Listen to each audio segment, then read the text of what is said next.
भारत रक्षा क्षेत्र में लगातार नए मुकाम हासिल कर रहा है। नई नई मिसाइलों के परीक्षण किए जा रहे हैं और भारत में बनी हुई मिसाइलें भी बाहरी देशों को भेजी जा रही हैं। इसी कड़ी में डीआरडीओ ने नई सफलता हासिल की है। रक्षा अनुसंधान एवं विकास संगठन यानी डीआरडीओ अंग्रेजी में कहें तो defence research and development organisation ने देश की सबसे हल्की बुलेट प्रूफ जैकेट बनाई है। अब इस जैकेट की क्या खासियत है वो भी आपको बता देते हैं।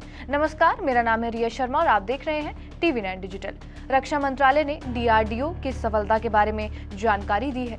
देश की सबसे हल्की bullet proof jacket polymer banking और मोनोलिथिक सिरेमिक प्लेट से बनी है। इस जैकेट को 6 स्नाइपर गोलियां भी भेद नहीं सकी।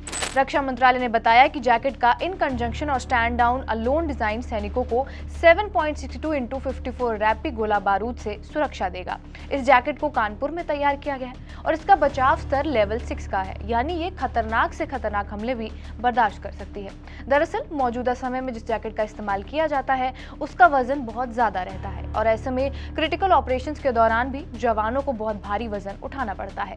रक्षा मंत्रालय ने कहा कि एग्रोनॉमिक तरीके से डिजाइन की गई ये front hard armour panel polymer banking और मोनोलिथिक सिरेमिक प्लेट से बनी है। लेकिन ये भी जानना जरूरी है कि बुलेट प्रूफ जैकेट काम कैसे करती है। शुरुआत में इंसान घायल होने और हमलों से बचने के लिए जानवरों की चमड़े का इस्तेमाल करता था। फिर जैसे जैसे एडवांस्ड हथियार आने लगे वैसे वैसे सुरक्षा के साधन में भी बदलाव हुआ।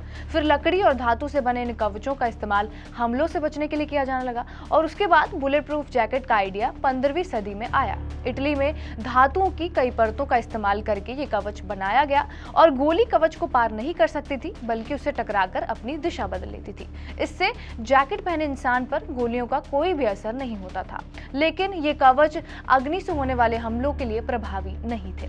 फिर जाकर 18वीं सदी में जापान में सिल्क कवच बनाया गया। ये कवच असरदार तो था लेकिन महंगा था। और अब आज वाली बुलेट प्रूफ जैकेट कैसे बनती है वो भी आपको बता देते हैं। सबसे पहले कलेवर फाइबर की रसायनों के एक घोल में कताई होती है और उसकी मदद से धागे की एक बड़ी सी रील तैयार की जाती है। कलेवर मूल रूप से एक प्लास्टिक ही होता है और हद से ज्यादा लचीला होता है। इसका लचीलापन ही इसकी असली ताकत है। ये काफी टिकाऊ भी होता है और इसके अलावा ये अपने संपर्क में आने वाली एनर्जी को सोख लेता है और उसको अलग अलग हिस्सों में बांट देता है। अपने इन्हीं गुणों के कारण कलेवर किसी इंसान की तरफ आने वाली गोली को रोकने और उसकी एनर्जी को सोखकर बेअसर करने में काफी सक्षम है। खैर, बड़ी सी रील जो तैयार की जाती है उस धागे से बैलिस्टिक शीट यानी एक चादर की कई परतें तैयार होती हैं। उन परतों को आपस में मजबूती से सिलकर कई प्लेट्स बनाए जाते हैं। फिर उन प्लेट्स को एक जैकेट में फिट किया जाता है। जैकेट में इन प्लेट्स को बैलिस्टिक पैनल कहा जाता है और इनके लिए जेबें भी होती हैं। जब गोली इन प्लेटों से टकराती है तो उसकी रफ्तार कम हो जाती है और वो छोटे छोटे टुकड़ों में बिखर जाती है। फिर गोलियों को भेदने की क्षमता भी कम हो जाती है और उसे पहने हुए इंसान के शरीर के संपर्क में भी वो नहीं आ पाती। जब गोली टुकड़ों में बिखर जाती है तो पहली लेयर से निकलने वाली ऊर्जा दूसरी परत सोख लेती है, लेकिन उसकी ऊर्जा शरीर के अंदरूनी अंग के लिए भी घातक साबित होती है। इस वजह से कई सैनिकों की मौत भी हो गई है।